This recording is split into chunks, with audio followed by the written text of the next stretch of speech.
આજે તો 2026 નો પેલો સિનેમા એટલે વીએ ગયા સીધા સાંકો ને એક ભાઈ બંને બાથરૂમમાં પૂરી દીધો ને એક ભાઈ બંને પેન બગડી ગયું.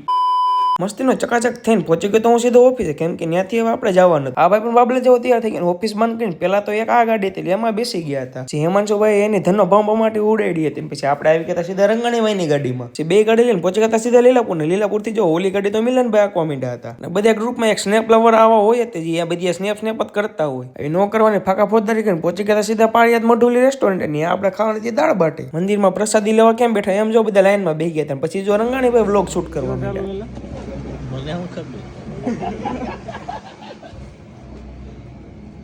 દાળ બાટી આવી એટલે પછી તો સીધું ખાવાનું ભૈડિયો બોલાવવાનું જ કામ. એટલે જો બધે ક્યાંનો જો બહુ રાજી થતો ભરાઈ રહ્યો પેન્ટ તારું હવે.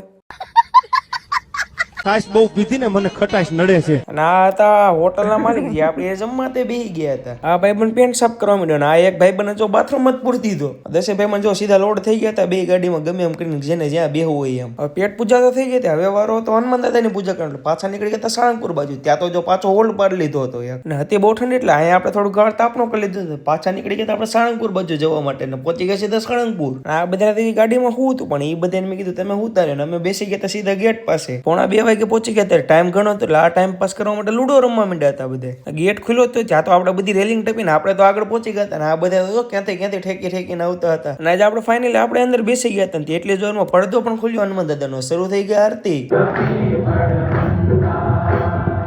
પછી મંદિરની બહાર નીકળીને ઘડી કાંટા ફેરા માર્યા ને લઈ લીધી થોડી પ્રસાદી. આપણે ભૂલમાંથી સ્વેટર ભૂલાઈ ગયું એટલે એક સાલમાં 3 ને હાલવું પડતું હતું.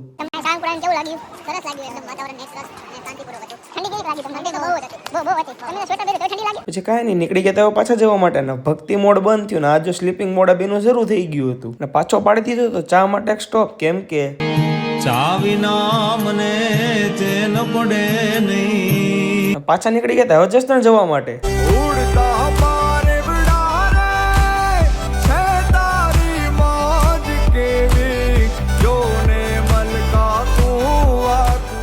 જસદણ પહોંચતા જોયું તો માંડવીના ટ્રેક્ટરની તો લાંબી લાઈન હતી. જસદણ પહોંચીને જોયું તો મંથર મને એક સ્પિનમાં ગનની સ્કીન લાગી ગઈ હતી. જોવો છો ને હનુમાન દાદાના આશીર્વાદ. હું ને માધુ નીકળી ગયા એક પાર્સલ લેવા જવા માટે. ને ત્યાં જઈને જોયું તો પાર્સલ તો માધુભાઈ કરતા મોટું હતું ને એ પાર્સલ લઈને આવીને ઘરે મૂકી દીધું ને ચડી ગયા સીધા તમે પતંગ ચગાવવા માટે. કહેવા માટે તો ઘણું બધું છે પણ અહીં આજનો વ્લોગ કરી દીધો મેં પૂરો.